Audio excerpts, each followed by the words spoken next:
To do Great Britain, and we'll start over with sovereignty, constitution, and type of government, and we'll work our way over through all of the items for Great Britain. So, first of all, what is Great Britain? It is a what kind of system? Unitary. All right, this is a parliamentary system. I knew you knew that. And it is a parliamentary democracy. Okay? And who has sovereignty in this system? Parliament. Parliament. Parliament has ultimate sovereignty. Nothing can overrule Parliament. Not the courts, not the Prime Minister, nobody. Parliament is sovereign in Great Britain. What kind of a constitution do they have? They don't really have one. It's like common. All right, it's an unwritten constitution comprising common law as part of it. What else is part of it? All the statutes passed by Parliament. Okay, acts of parliament is another part. What's another part? Just precedents. That's common law. Magna Carta. All right, documents, the Magna Carta, the Petition of Right, the Bill of Rights, all of those are part of the Constitution that's unwritten in one place, but it's written in some places, but all that's part of their Constitution. Okay, let's go to legitimacy. What gives the legitimacy to the British government? Their crown. Okay, that's a symbol, okay? A symbol of the crown. What kind, look at our legitimacy types at the top. What kind of legitimacy is this? Rational legal. Well, for the crown, it's traditional. All right, we have rational legal, Yeah. plus we combine that with traditional, which is the queen, and the families ruling from generation to generation. Okay? We have in their system what we call constitutional gradualism. What is this?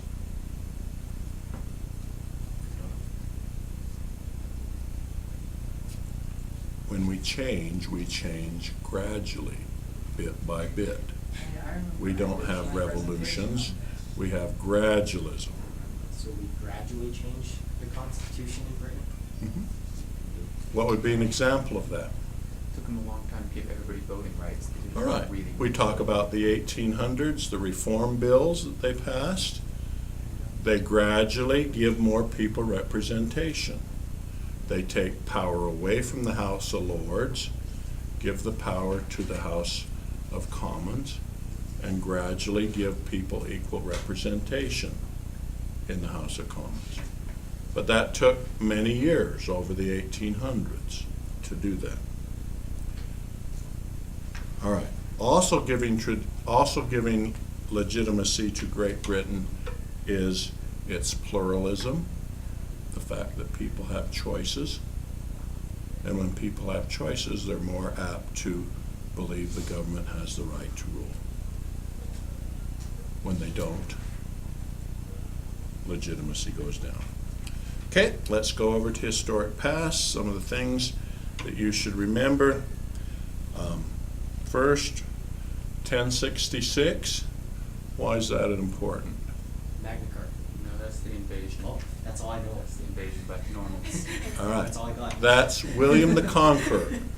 He is the first person to unite all of Britain into one country. 1500s? Magna Carta was 1200s. 1215. I mean, So yes, next we have the Magna Carta. Why is the Magna Carta important? And limited the monarch's powers. All right, we're limiting the power of the monarch. We also institute rule of law and not rule of man. Everybody is subject to to the law, even the king. Okay, then we have the important document of the Glorious Revolution and the Bill of Rights. Why is that important? Yes. Because you couldn't make laws or taxes without Parliament's consent, and so it increased the power And who gained power in that? Nobles. of Parliament, All right, Parliament takes power away from who? the king. The king. So Parliament becomes sovereign because of the Glorious Revolution and the Bill of Rights, and the king becomes a figurehead. Okay? We have the 1800s. Why are they important in British history? They banned slavery. They actually did. This is gradualism. This is all the reform bills to make England more democratic. So you have the reform bills, and this all came about during the Industrial Revolution, where there was a migration of people from the country to the cities, creating imbalance in representation. And so we get the reform bills to do that. And eventually we get the reform bill of 11, where they took power away from the House of Lords. And so the Lords did not have veto power anymore. But all these are parts of them becoming more democratic. Okay, let's go to geographical division of powers. What does Great Britain have? Okay, they are unitary. What are their division of powers called? Shines. All right, shires. What does shire mean? It's where hobbits were. It means county. So these are counties. What has been the trend in geographical division of power in Great Britain? They've undergone some devolution. All right, that's exactly right. Devolution, and they've been devolving power to who? Irish. Irish and Scottish. Has it been to shires? I don't know if No. it's been. It has been to what Joel said. Who? The Irish, the Scottish, and the Welsh. All right, to the countries that make up the United Kingdom. They've devolved power to Scotland. They gave Scotland a parliament and the power to make laws dealing with taxes and that in Scotland. They devolved power to Wales, and they devolved power to Northern Ireland. They also devolved power to London. London used to be ruled by a person who was appointed by the Prime Minister. Now they have their own elected mayor. So they're devolving power. What's the name of the current program to devolve power? The Big Society, it's called. That's David Cameron, the Prime Minister's program to give more power back to the local governments. Big Society. Okay, let's go over to political culture. What are some of the big things in political culture in Great Britain?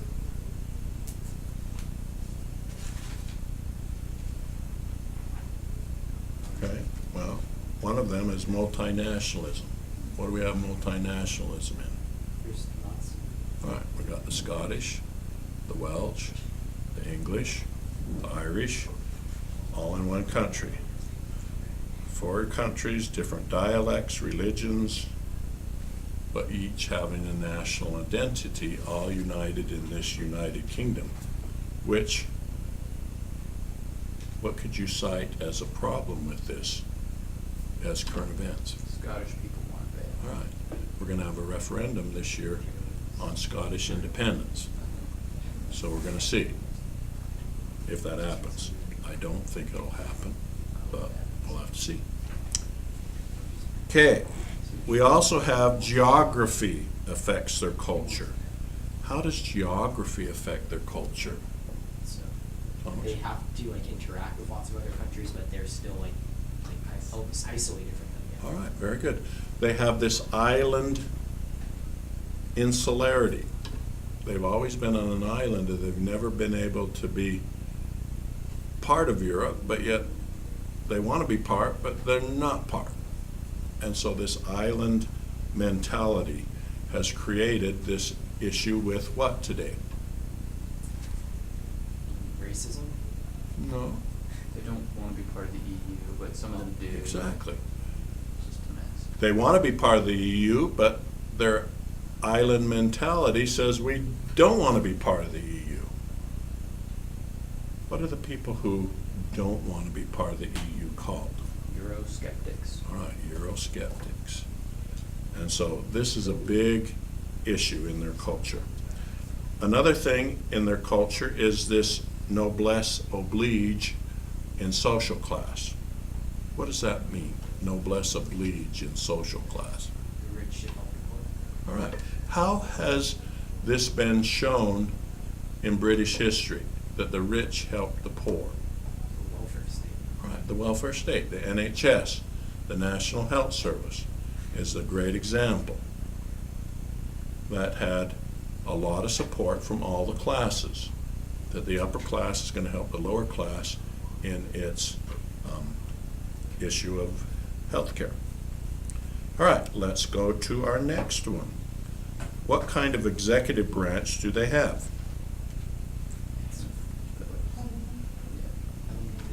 They have the fusion of powers thing.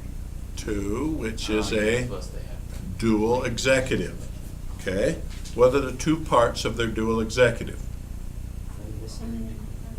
Okay, we have the prime minister and the monarch.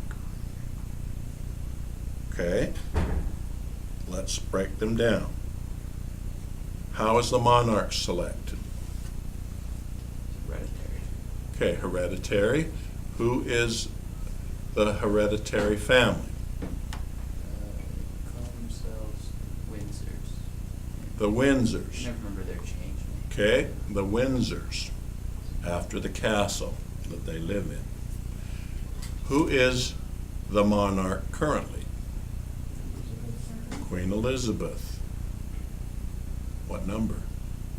Second. The second. Okay. And she's been queen for 62 years, as long as I've been alive. Who is next in line? All right, Prince Charles, her oldest son.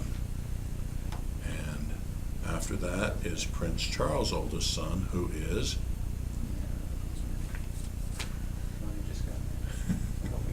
The one that got married to the non-royal person. Yeah, no, I don't know his name. William. Yeah. Okay. Okay. The Prime Minister. Who's the Prime Minister? David Cameron. David Cameron. How is the Prime Minister selected? Majority in parliament. Okay, majority of Parliament. How was this particular Prime Minister selected? Did he have a majority in Parliament? Doesn't No, count. yeah, from the coalition. All right, so he was selected by a coalition in Parliament, which means he had to get some Liberal Democrats to side with him and the Conservatives to get a majority. And he said he'd serve for 5 years, then he'd call elections, which is the maximum that you can have. So next year, they'll call elections again, unless some of the Liberal Democrats break away and he doesn't have a majority anymore. But he still has Liberal Democrats, so he has a coalition that is held for 4 years that he's been in power. Okay, let's go to the legislature. What kind of a legislature do they have? Look at the top and you see the two choices. All right, they have bicameral. And our first is the House of Commons. So how is the House of Commons selected?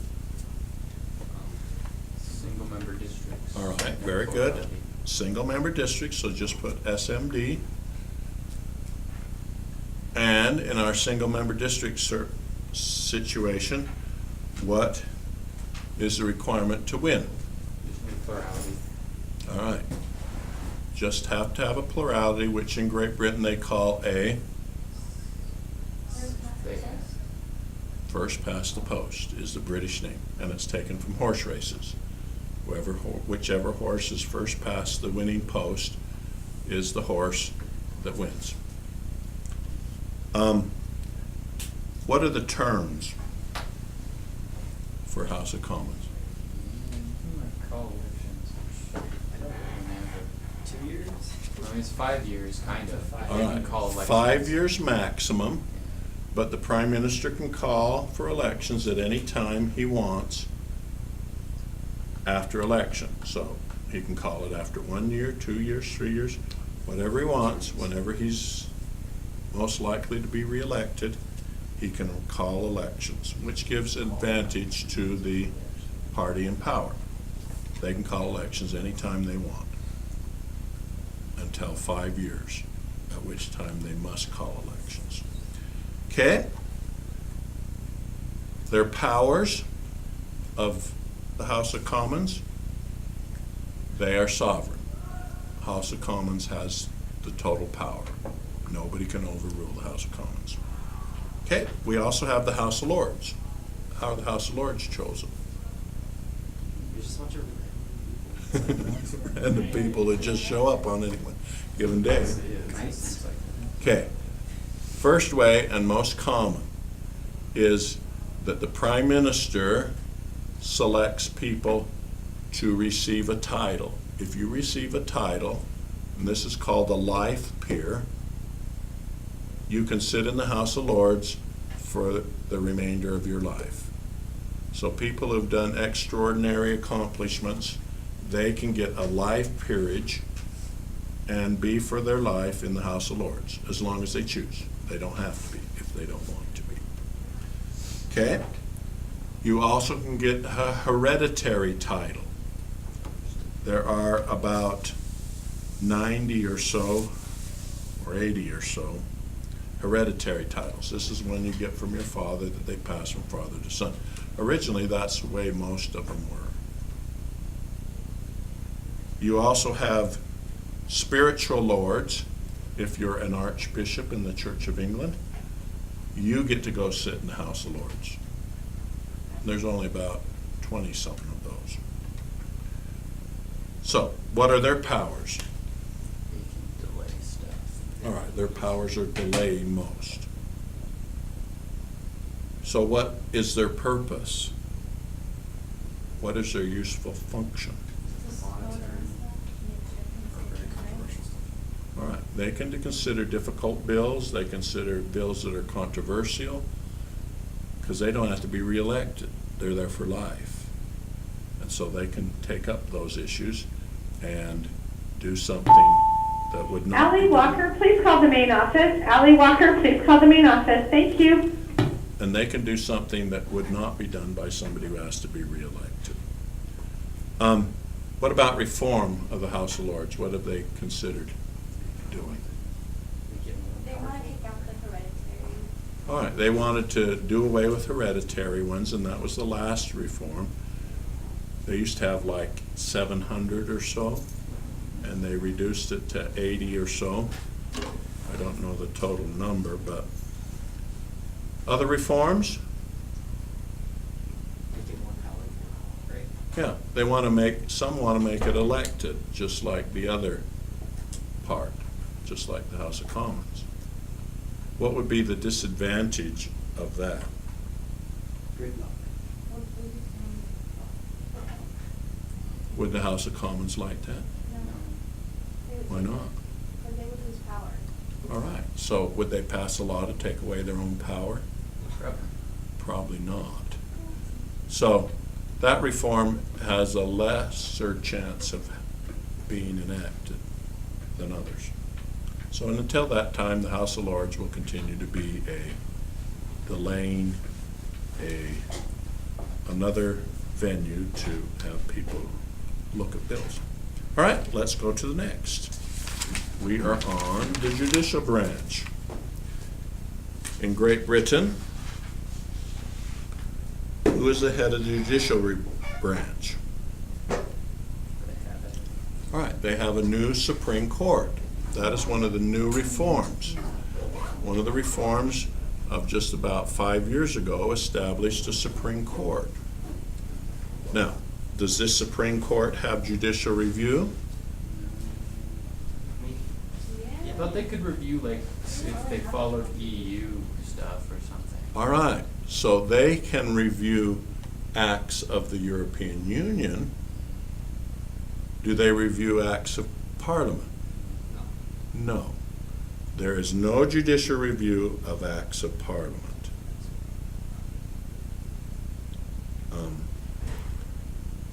If they ask, the act that created this new Supreme Court is the Constitutional Reform Act of 2005.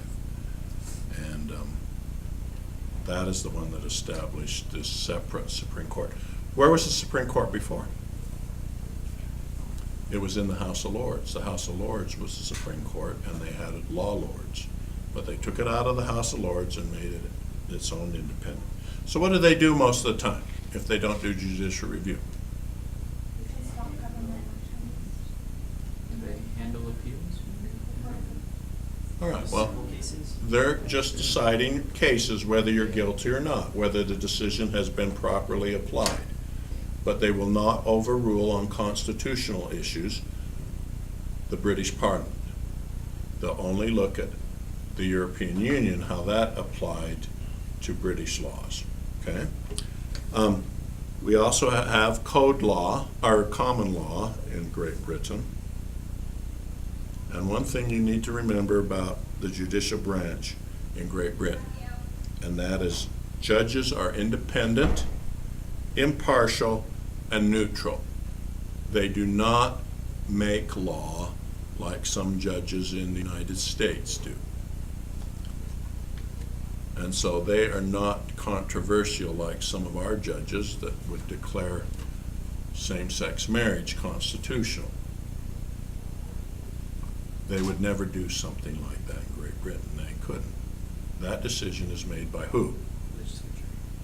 Who? The House of Commons. The House of Commons. Exactly right. So, common law, judges independent, impartial, and neutral, and no judicial review. Okay, let's look at the bureaucracy. In Great Britain, we have the cabinet. Now, what's different between the British cabinet and other cabinets? The cabinet is members of parliament. All right, every member of cabinet is also a member of parliament. Now, once the cabinet makes a decision, you can't disagree with it. What do we call that idea? Collective responsibility. So, you can disagree in the making of the decision, but once they've come to a vote and made the decision, then that decision is final. Is this with the cabinet? The cabinet. And that's called collective responsibility. Now, not only do we have a cabinet, but we also have a shadow cabinet. What is the shadow cabinet? Oppositions. All right, the opposition. They have people who will come to power if an election is held in a moment's notice. And they've been studying the issues and doing the same things as a member of the cabinet would do, only they're the shadow cabinet and they sit on the other side of the House of Parliament. Okay, next we have, as we go down from the cabinet, we have the partisan executive branch that's part of the bureaucracy. This is the political side, and this consists of the ministers, who are the cabinet members, and the people right under them, which are the junior ministers. These are the people that are elected and can come and go on an election's notice. Now, underneath the partisan executive, or the political, is the merit executives. These are the non-political. And these consist of the permanent secretaries, the deputy secretaries, and the undersecretaries. Now, in the policymaking process, these people are in policy development. They can give input into policy. They also can have implementation powers. So they're giving the input into Parliament, who then will make the policy, and then they will implement it after Parliament has passed it. And again, these people are very, very professional. They are probably the best example of merit bureaucracy that we have in all the countries we study. The others, you have this patron-client system that is to the victor goes the spoils. But they are trained, they know what they're doing. Okay, let's go to parties. We have 3 major parties. The biggest party is the Conservative Party. That has the most. Thank you. Now, who's the leader of the Conservative Party? David Cameron. David Cameron. Where is this party on the political spectrum? The conservative side. Okay, it's on the right side, center right. Okay, then we have the Labor Party. Who's the leader of the Labor Party? Very good, Ed Miliband. And where is this on the political spectrum? Center left. All right, center left, very good. And then we have the Liberal Democrats. And who's the leader of the Liberal Democrats? Nick Clegg. Nick Clegg. And where are they on the? Center. Actually, they're on the further left than the. Then why are they in a coalition? That's why it's such an interesting coalition. It's so weird. Because they went with the further left, but that's what they needed. What did the Liberal Democrats get out of this coalition? Is that the assistant prime minister or something? All right, Nick Clegg is the deputy prime minister. That's what they call it. So he came to power. What was the main issue that the Liberal Democrats wanted the Conservatives to implement? Proportional representation. Very good. And they call it in Great Britain not proportional representation, but they call it alternative voting, but it's the same thing. So they had the Conservatives put on the ballot, instead of having first past the post, they wanted to make it proportional. That didn't happen though, Yeah, right? people- What happened? People didn't want it. Right, the people voted it down. So the Conservatives lived up to their part of the bargain, and the Liberal Democrats were left with nothing, in fact, but the fact that they had the deputy prime minister still. So, anyway, the Liberal Democrats have really gone down in power since they've been in the coalition. Then we also have regional parties. And regional parties include the Scottish Nationalists. They include the Welsh Nationalists.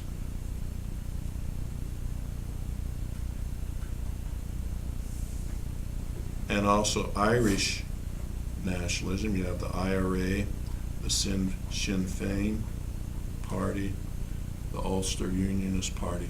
And these are regional. They have attraction in a small area, but not much. Now, one of the other things are these minority parties that are advocating nationalistic views, very conservative views, anti-immigration views. You have the British Nationalist Party, the BNP, and a few others that are hinging their popularity on the anti-immigration ideas.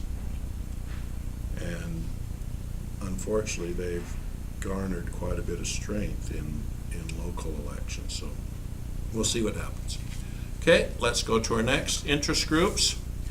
In Great Britain, we have a form of corporatism. Yeah, like Quango. Why can't interest groups have direct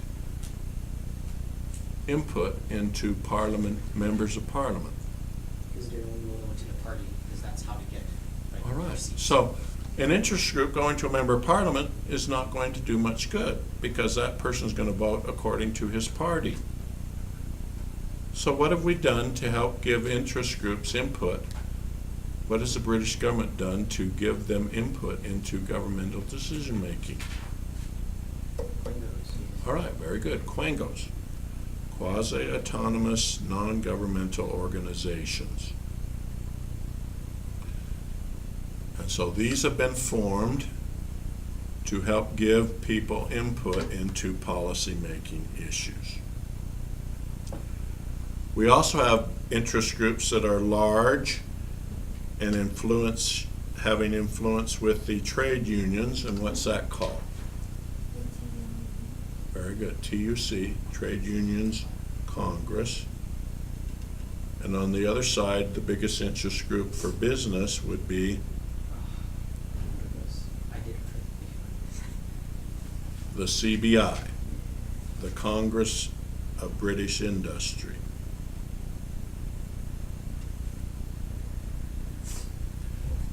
Okay, so that is some of interest group input. Okay, let's go to elections. Elections, we said we have single-member districts with a plurality system.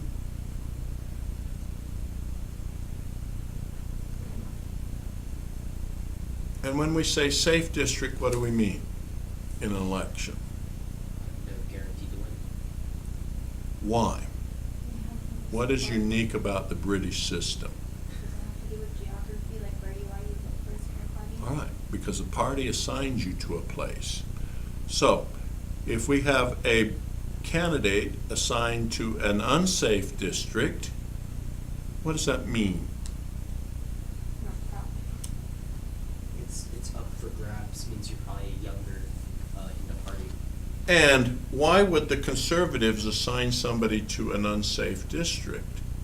What are they trying to do Test them. primarily? Test them. All right, they're testing them. They want to see how good of a candidate, whether they can raise the percentage of votes for the Conservatives from the last election. And if they do, they say, he must be a great candidate, so we'll move him to a different district that is less hostile the next time. Who gets the safest seats? Prime Minister. All right, those that are in the cabinet, those who would be important that they keep their seats.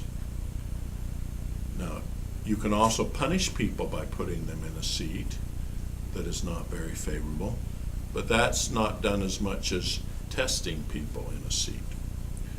Okay, we also have by-elections, BY elections. What's a by-election? Oh, these are when a seat's vacated. And, Right, when somebody dies or resigns, they'll have an election that is not at the regular election time. And by-elections are gauges as to what the people are thinking. So a by-election will tell the British Prime Minister whether he's doing something good, because people will normally vote against him or for him depending on what the current mood of the country is. We also have, in Great Britain, referendums. What is the example of the latest referendum? Scottish independence. Alternative voting or proportional vote. Oh. Okay? And what's one that David Cameron has said that he will put on the ballot if he's re-elected? Oh, leaving the EU. All right, leaving the EU. Another example is the Scottish independence. So these are all referendum that we're looking at in Great Britain that you could give examples of.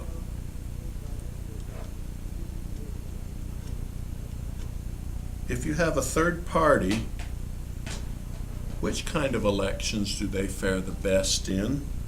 Do they fare the best in a system of first past the post or the system of proportional representation? All right. And that's, of course, why the Liberal Democrats wanted that referendum. Okay, let's go to media. In Great Britain, we have the BBC, which was originally monopolized,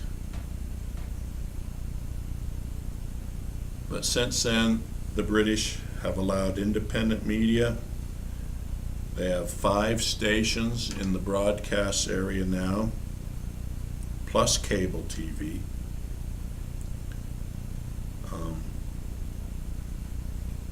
But everybody is required to pay their TV license for the BBC.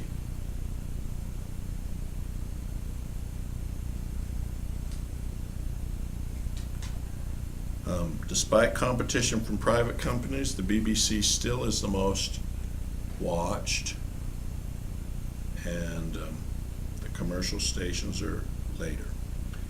They have a totally free press, so when we're talking about the printed media, they have the free press. However, their press reflects class divisions. You have certain papers that labor people will read, certain papers that conservative people will read, and their press is very, very partisan. People who are more liberal will read certain newspapers. Okay, let's go to the next. Social cleavages. In Great Britain, we have regions divide. And right now we can see divisions with Scotland. Scotland has no conservative members of Parliament. They're all Labour, Scottish nationalists up there, and others. So we see regional divides. In Great Britain, we also see a north-south divide. People in the north are in more industrial city areas. They vote for Labour. And all around the major cities, there's kind of a circle where you see Labour voting in the inner cities. In the south, in England, in the south part of England, you have more conservative, and more conservative as you go into the countries.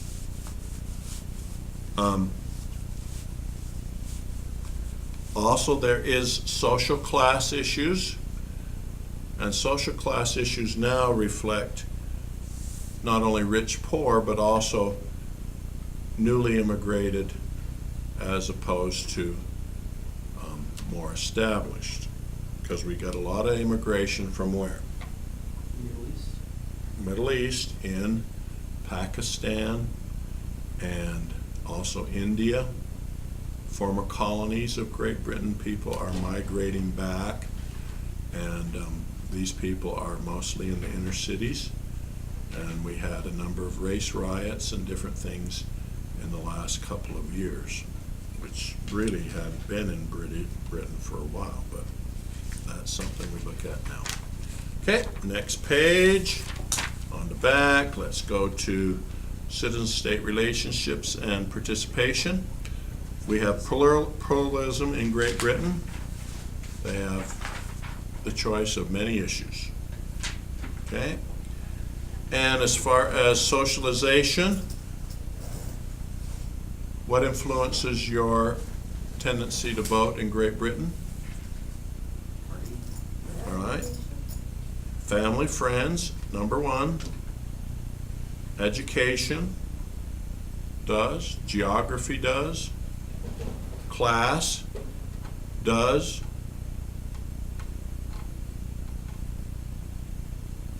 Social class, that affects division. Working class participates less. Upper class participates more. In British elections, whoever wins the middle class usually wins the election. And regional factors also affect participation, with Scotland, Wales. However, you have to remember that I think it's about 80% of the people in Great Britain live where? In England. So we're talking about the majority of people are in England, and the rest of the people are in the other countries. All right, civil society. In Great Britain, we have an example of a fully functional and very healthy civil society. It's our example of the best in out-of-government participation. However, this has been threatened by terrorism. We've had civil unrest. The two examples of civil unrest, probably one of the most serious is the London bombings. If you remember, they had their 7/7, July 7th, I think it happened. I can't remember the exact date, but it was like ours is 9/11, theirs was 7/11 or something like that. But anyway, in July, they had these people go on the subways and on the buses and blow the subways and buses up, which was one of the biggest terrorist acts outside of Ireland that Britain has endured. Also, we have the recent ones that I said, the city riots of immigrants, people protesting the treatment of these immigrants. Okay, let's go to gender issues. In Great Britain, they have a lower female participation in political leadership than others, but in Great Britain it is growing, but it is not as much as others. Okay, political elite and recruitment. In Great Britain, you go through stages. If you're going to be a political elite, you get your training first in what they call public schools. Public schools are not public. What are they? They're private. All right, they're private boarding schools. An example of this is Eton. That is the school that Prince William went to. Or Rugby or Harrow. These are private boarding schools where they train you for public life. That's why they call them public schools. Not because they're public, but they train you for public. Now, if you graduate from a public school, where do you go next? All right, Oxbridge, Oxford or Cambridge. And most of the leaders come from those two schools. Not all, but most. And then we go to the next level. After you've graduated from Oxford or Cambridge, then you go to parliamentary service. Nobody gets to be the leader of Great Britain unless you serve time in Parliament. You have to work your way up. And when you work your way up, where do you go? What do they call the ones with the most seniority? Old. Nice choice. We call them by where they sit. We call them the front benchers. All the people that sit in the very front when they have the Prime Minister's questions or when they do Parliament in session are the front benchers. Those are the most senior.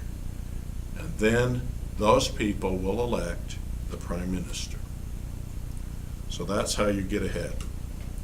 Okay, in Great Britain, let's look at political change.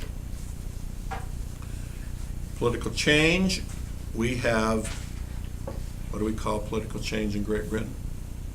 Gradualism. Gradualism. Very good. And in Great Britain, we have the three kinds of change. We have reform, revolution, and coups. And Great Britain change is reform. And their type of reform is gradualism.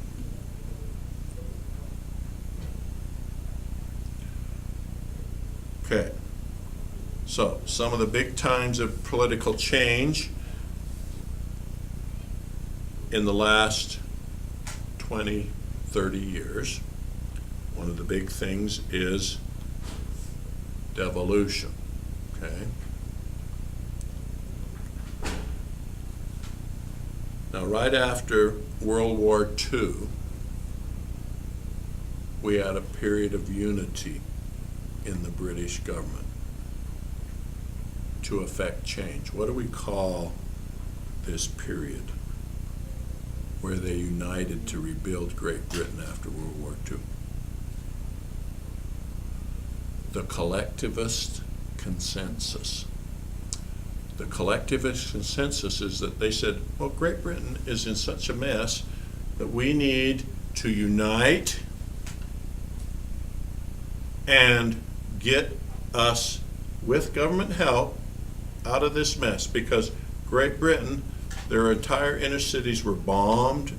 They were left in a complete disaster. And when we went to Europe to rebuild after World War II, who did we help the most? Germans a lot. Right, we helped the countries we defeated. Great Britain didn't get as much help. So Germany got most of the help. Japan got help. And so Great Britain's left to fend on itself, for the most part. So the collective consensus said that government can help. So government helped rebuild industry and rebuild their health program. And what's their health program that came at this time called? All right, National Health Service. Okay. Now, other current reforms, we have the Lords Reform in 1999. This is where they took the hereditary lords out, or reduced them to under 100. We also have the Supreme Court, which is, what do we call that reform? 2005 or something. Mm-hmm. So, we reformed them with this Constitutional Reform Act of 2005. And right now, we have issues over whether they should have a Bill of Rights that actually list all of the rights people have, like us. And they're comparing that to the European Union human rights. And so there's issues of reform there. Also issues of more reform for the Lords. And so if we're talking about constitutional reform, we're talking about any of those things. But we have to remember that Great Britain is the most democratic country we will study of our comparative governments. Okay, let's look at economic change. Economic change can also be part of this collectivist consensus, where they were going to have government be a proactive force in moving the country out of World War II devastation. So the government's going to get involved. They nationalize the steel industry, the railroad industry, they nationalize the coal industry, the utilities, and all these things to help get fast rebuild. Okay, what happened to that program? Okay, in the 1970s, late 70s, and early 80s, we have the parties polarizing, and we have a new economic reform program, and that is Thatchernomics. And she moves the Conservative Party to the right, the Labour Party moves to the left, and so we've got this polarization in parties here as far as their economic issues. Okay, what happened to Thatchernomics? She stopped social reforms. Okay, she got a lot of reforms. She took the government out of most of the public business, out of most of the major industries, and Great Britain becomes more private industry, and they move to the right. Okay, what happens after Margaret Thatcher leaves? In fact, she goes too far to the right. So her successor, John Major, he moderates her extreme views. Because she will have a program at the end of her administration, which is called the poll tax, where she was not going to do a progressive income tax anymore, but charge everybody the same tax if you were a person. It didn't matter how much you made, you paid the same. People rebelled about that and said, we just can't have that.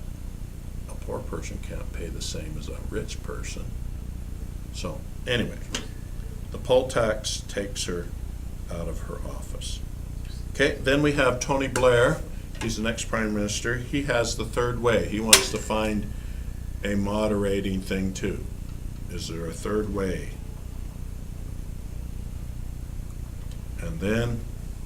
And concerns over the National Health Service, National Health Program, which Great Britain is very proud of. I mean, you might remember the Olympics in 2012. Well, they had a great big thing in the opening ceremonies to give credit to their National Health Service, which they think is one cool thing. David Cameron, what's he doing in economic change? Big society. All right, big society, devolving power,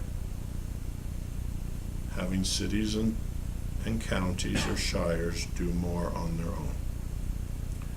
All right, let's go to globalization, what's happened over there. Joint Okay, we have EU. Great Britain was the odd man out, and they couldn't join. And eventually they did join the European Common Market. What's the attitude today? What did John Major do that made Great Britain unique? No euro. All right, no euro. He signed the Maastricht Treaty, which exempted Britain from the EU, or the euro. And so they still have the British pound, although they are a member of the EU, but don't use their money. You have to remember, as far as the EU and Great Britain, that the Maastricht Treaty is the one that created the current EU. So if you see Maastricht Treaty, that is the creative instrument for the EU. Now, there are 3 pillars of EU. One is trade and economics. The second is justice, where they have the home affairs, where they regulate immigration and that. And the third pillar is common foreign policy and defense policy. And they're working towards all of those. Probably their most active policy-making areas are in agriculture and in the monetary union. And the monetary union's created issues with those countries who joined who don't have the same economy strength as others, like Greece, has made Germany kind of supplement them. Okay, let's go to the last page and we'll finish up.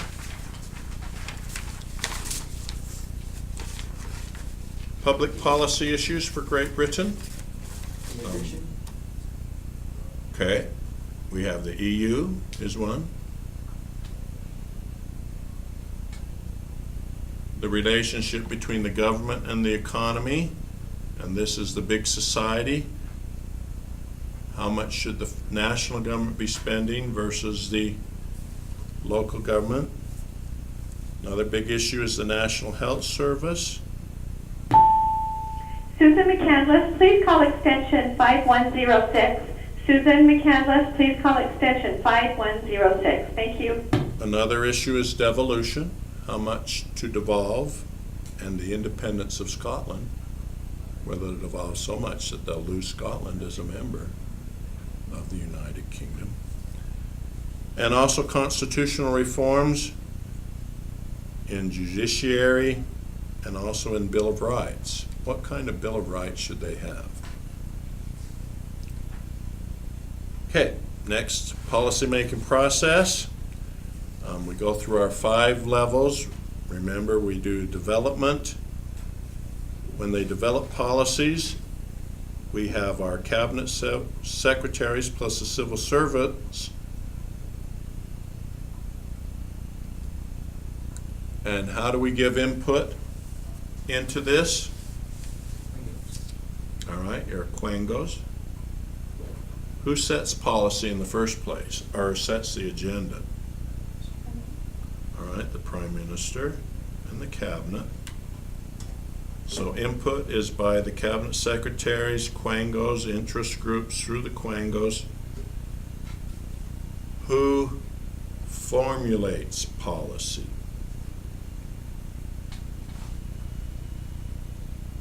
Who makes it? Parliament. And who's in Parliament that does the most? The Cabinet Secretaries, who are also members of Parliament. So they're the ones that set the agenda. They said, we want this. They take input, and then they're the ones that puts it into process. Who's implementing it? All right, good. The civil servants in the bureaucracy. And who evaluates policy in Great Britain? Okay, media is a good one. How do the people evaluate policy? Elections. If they don't like the policy, they don't vote for them. So elections help us evaluate. Who else can be an evaluative force? Quangos. EU. Also the House of Lords. The House of Lords can act as a stopgap or a check. Okay. What about comparisons? What about corruption? Where does Great Britain do on the corruption index? What do we call the corruption index? CPI. Okay. Corruption, CPI, corruption perceptions index, I think. And we call, if they have no corruption, we call that transparency. We have the transparency index. So they have the least corruption. How do we measure democracy and civil liberties? Okay, Freedom Index, Freedom House.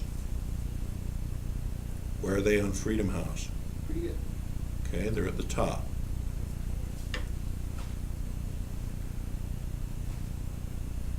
How do we measure their economy? Okay, GDP or PPP. Where are they? Also pretty high. Okay, they're one of the top. They're 4th or 5th in the world in GDP. Okay, military. They have total civilian control. They've never had an issue of military trying to take over their government, at least in modern times. Okay, so that's Great Britain. We'll look at Mexico tomorrow. Thank you for recording this, Tom.